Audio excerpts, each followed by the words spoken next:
So ಇನ್ನು ಇದ್ರ ಬಗ್ಗೆ ಒಂದಷ್ಟು ಸಾರ್ವಜನಿಕರು ಸಹ ಮಾತನಾಡಿದ್ದಾರೆ, ನೋಡೋಣ.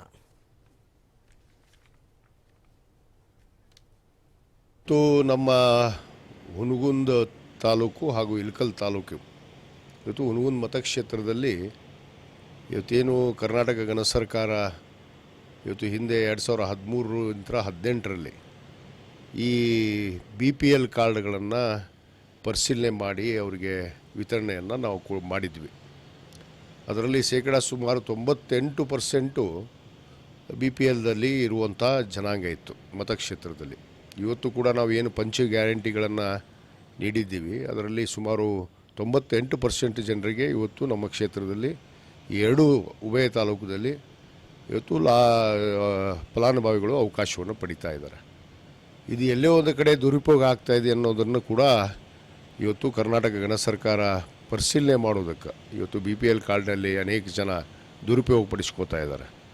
ಅವರು BPL ಆಗದೇ ಇದ್ದರೂ ಕೂಡ ಆರ್ಥಿಕವಾಗಿ ಅವರು ಸ್ಥಿತಿವಂತರಾದರೂ ಕೂಡ ಇವತ್ತು ದುರುಪಯೋಗ ಆಗ್ತಾಯಿದೆ.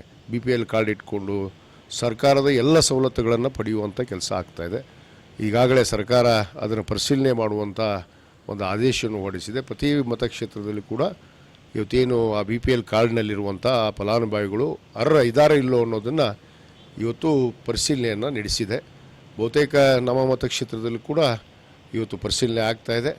ಇವತ್ತು ಯಾರು ಅರ್ಹ ಫಲಾನುಭವಿಗಳಿದೆ ನ್ಯಾಯಯುತವಾಗಿ ಅನೇಕ ಜನ ಇನ್ನೂ ಕೆಲವರು ಜನ BPL ಕಾರ್ಡೇ ತೊಗೊಂಡಿಲ್ಲ, ಯಾಕಂದರೆ ಅದರ ಒಂದು ತಿಳುವಳಿಕೆ ಕೂಡ ಇಲ್ಲಾರ್ದಂಥ ಜನ ಇವತ್ತು ಇದ್ದಾರೆ.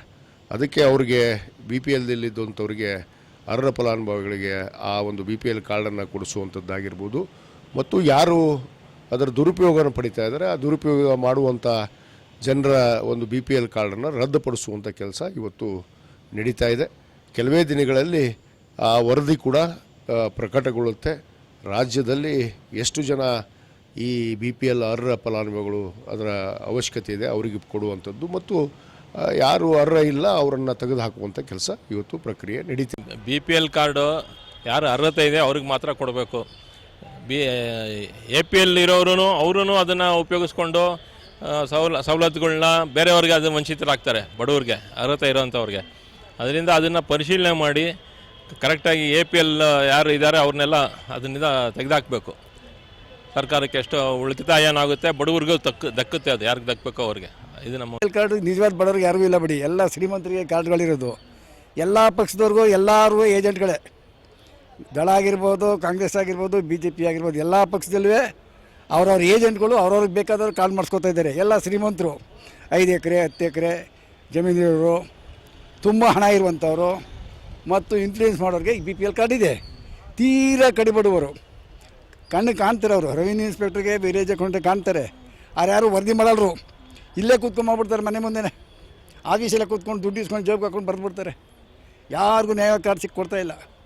ಹಾಗಾಗಿ ಇವತ್ತು 100 ಕಾರ್ಡ್ಗೆ 25 ಬಡವರಿರೋದು, ಇನ್ನು 75 ಮೋಸ. ಅಂದರೆ 2 ಸಾರಿ 3 ಅಲ್ಲೂ ತಗೋತಾರೆ, ಇಲ್ಲೂ ತಗೋತಾರೆ. ಹಾಗಾಗಿ ಸರ್ಕಾರಕ್ಕೆ ಇವರೇ ಒಂದು ಹೊರೆ. ಎಲ್ಲ ಪಕ್ಷದವರು ಕೂತ್ಕೊಂಡು ವಿಧಾನಸಭೆಯಲ್ಲಿ ಮತ್ತು ಪರಿಶೀಲನೆ ಮಾಡಿ, ಎಲ್ಲರಲ್ಲೂ ಇದ್ದಾರೆ, ಎಲ್ಲರೂ ಮೋಸಗಾರರೇ, ಇದರಲ್ಲಿ ಯಾರು ಒಳ್ಳೆಯವರಿಲ್ಲ. ಆದರೆ ಕೂಲಂಕುಷ ಪರಿಶೀಲಿಸಿ ತೀರಾ ಕಡು ಬಡವರಿಗೆ ನಿರ್ಗತಿಗೆ ಕೊಡಲಿ, ಸಂತೋಷ ಕೊಡಿ.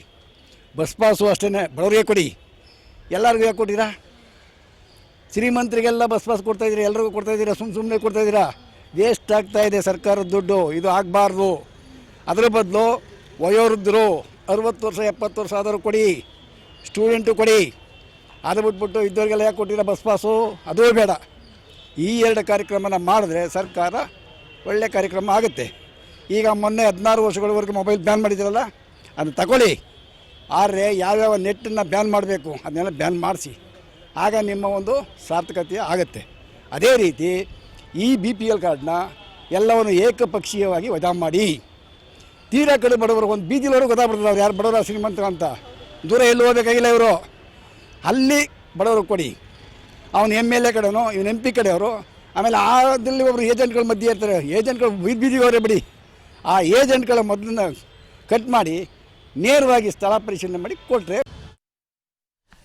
ಓಕೆ, ಸೊ ಈಗ ನೀವು ಹೆಂಗೆ ಈ BPL ಕಾರ್ಡ್ಗಳನ್ನು ರದ್ದು ಮಾಡುವಂಥ ಪ್ರಕ್ರಿಯೆ ಇದೆಯಲ್ಲ, ಅದೇ ಅವೈಜ್ಞಾನಿಕ ಅನ್ನುವ ರೀತಿಯಾದಂಥ ಚರ್ಚೆಗಳಿದೆ. ಹೆಂಗೆ ಅಂದರೆ, ನೀವು ಬೇಕಾಬಿಟ್ಟಿಯಾಗಿ ಎಲ್ಲೋ ಕುತ್ಕೋತೀರಿ ಆಫೀಸಲ್ಲಿ, ಆ ರೇಷನ್ ಕಾರ್ಡ್ ಜೊತೆಗೆ PAN card Aadhaar card link ಆಗಿದೆಯಾ ಅಂತ ನೋಡ್ತೀರಿ.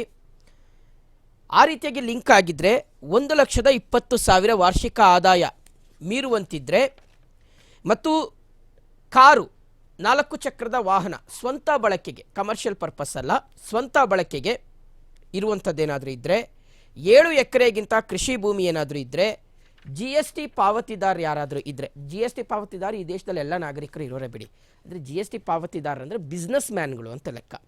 ಸೊ ಯಾರಾದರೂ ಇದ್ದರೆ ಅಂಥವರ ಕಾರ್ಡ್ಗಳನ್ನು ನೀವೆಲ್ಲೋ ಕಚೇರಿಯಲ್ಲಿ ಕೂತ್ಕೊಂಡು ಕ್ಯಾನ್ಸಲ್ ಮಾಡ್ತೀರಿ. ಕ್ಯಾನ್ಸಲ್ ಮಾಡಿ ಏನು ಮಾಡ್ತೀರಿ, ರೇಷನ್ ಕಾರ್ಡ್ ಅಂಗಡಿಗಳ ಮುಂದೆ ಈ ಕಡೆ ಬಂದು ಆ ಲಿಸ್ಟನ್ನು ಅಂಟಿಸ್ತೀರಿ. ಯಾರ್ಯಾರ ಕಾರ್ಡ್ ಕ್ಯಾನ್ಸಲ್ ಆಗಿದೆ ಆ ಕಾರ್ಡ್ನ ಹೆಸರು, ಕಾರ್ಡ್ ನಂಬರು, ಪಕ್ಕದಲ್ಲಿ ನಿಮ್ಮ ವಾರ್ಷಿಕ ಆದಾಯ ಎಷ್ಟಿದೆ ಅಂತ ಅಂಟಿಸ್ತೀರಿ. ಪಾಪ ರೇಷನ್ಗೆ ಬಂದಂತಹ ಒಬ್ಬ ಅಜ್ಜಿ ವಯೋವೃದ್ಧರು ಬರ್ತಾರೆ, ತಂಬು ಕೊಡ್ಲಿಕ್ಕೆ ಬರ್ತಾರೆ. ಅವ್ನು ರೇಷನ್ ಅಂಗಡಿಯವನು ಇಲ್ಲ ನಿಮಗೆ ಈ ತಿಂಗಳಿಂದ ರೇಷನ್ ಸಿಗಲ್ಲ ಅಂತಾನೆ. ಯಾಕೆ ಅಂತ ಕೇಳಿದ್ರೆ, ನೋಡಿ ಲಿಸ್ಟಲ್ಲಿ ಇದೆಯಾ ನಿಮ್ಮ ಹೆಸರು ಅಂತ. ಲಿಸ್ಟಲ್ಲ ಅಜ್ಜಿ ಹೆಸರು ಇರುತ್ತೆ. ಏನು ಮಾಡಬೇಕಾ ಅಜ್ಜಿ? ರೇಷನ್ ಅಂಗಡಿಯವ್ನು ಕೇಳ್ತಾನೆ, ಏನಪ್ಪ ಮಾಡ್ಬೇಕು ನಾನೀಗ? ಹೋಗ್ರಿ ಫುಡ್ ಆಫೀಸ್ಗೆ ಹೋಗ್ರಿ, ಫುಡ್ ಆಫೀಸ್ಗೆ ಹೋಗಿ ನಿಮ್ದು ಏನೇನಿದೆ ದಾಖಲಾತಿಗಳೆಲ್ಲ ಕೊಡಿ ಅಂತ. ಆ ಅಜ್ಜಿ, ವಯಸ್ಸಾಗಿರುವಂಥ ಅಜ್ಜಿ, ಇವ್ರು ಕೊಟ್ಟಿರೋ 2,000 ರೂಪಾಯಿನ ಇಟ್ಕೊಂಡು, ಅಂದರೆ ಹೋದ ತಿಂಗಳು ಕೊಟ್ಟಿರೋ 2,000 ರೂಪಾಯಿನ ಇಟ್ಕೊಂಡು ಅಲ್ದಾಡಬೇಕು ಫುಡ್ ಆಫೀಸ್ಗೆ. ಫುಡ್ ಆಫೀಸ್ಗೆ ಹೋದರೆ ಅಲ್ಲಿ ಎಷ್ಟು ಹೀನಾಮಾನವಾಗಿ ನೋಡ್ತಾರೆ ಸರ್ಕಾರಿ ಅಧಿಕಾರಿಗಳು ಅಂದರೆ, ಏನೋ ನಾವು ಅವ್ರ ಮನೆ ಕೆಲಸಕ್ಕೆ ಹೋಗಿರೋ ರೀತಿಯಲ್ಲಿ ಅಷ್ಟು ಕೆಟ್ಟದಾಗಿ ವರ್ತನೆ ಮಾಡುವಂಥದ್ದು, ಅಷ್ಟು ಕೆಟ್ಟದಾಗಿ ಇರುತ್ತೆ ವರ್ತನೆಗಳು.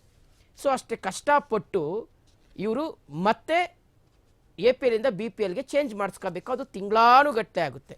ಅಲ್ಲಿಯವರೆಗೆ ಆ ಬಡ ಅಜ್ಜಿನೋ ಬಡವರು ಏನು ತಿನ್ಬೇಕು? ಮಣ್ಣು ತಿನ್ಬೇಕಾ ಹೊಟ್ಟೆಗೆ? ಏನು ತಿನ್ಬೇಕು ಅಲ್ಲಿಯವರೆಗೆ? ಹಾಗಾದರೆ ಒಂದು.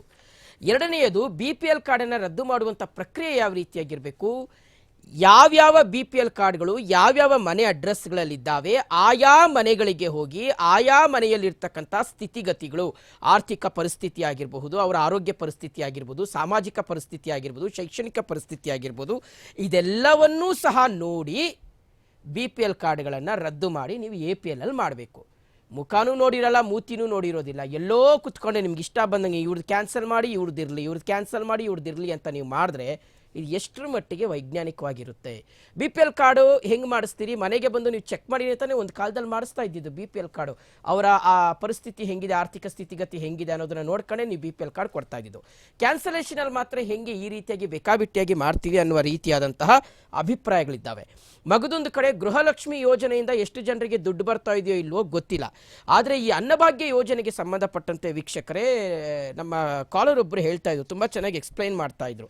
ಅದು ಆ್ಯಕ್ಚುಲಿ ವಾಸ್ತವಾಂಶ ಇವತ್ತಿರ್ತಕ್ಕಂಥದ್ದು. ರೇಷನ್ ಅಂಗಡಿಗಳಲ್ಲಿ ಯಾವ ರೀತಿಯಾಗಿ ಈ ರೇಷನ್ ಅಂಗಡಿಯ ಮಾಲೀಕರು ನಡ್ಕೊಳ್ತಾ ಇದ್ದಾರೆ, ಅವ್ರಿಗೆ ಸಪೋರ್ಟಿವ್ ಆಗಿ ಯಾವ ರೀತಿಗೆ ಅಧಿಕಾರಿಗಳು ನಿಂತ್ಕೊಂಡಿದ್ದಾರೆ ಮತ್ತು ಜನಪ್ರತಿನಿಧಿಗಳು ನಿಂತ್ಕೊಂಡಿದ್ದಾರೆ ಅನ್ನುವಂಥ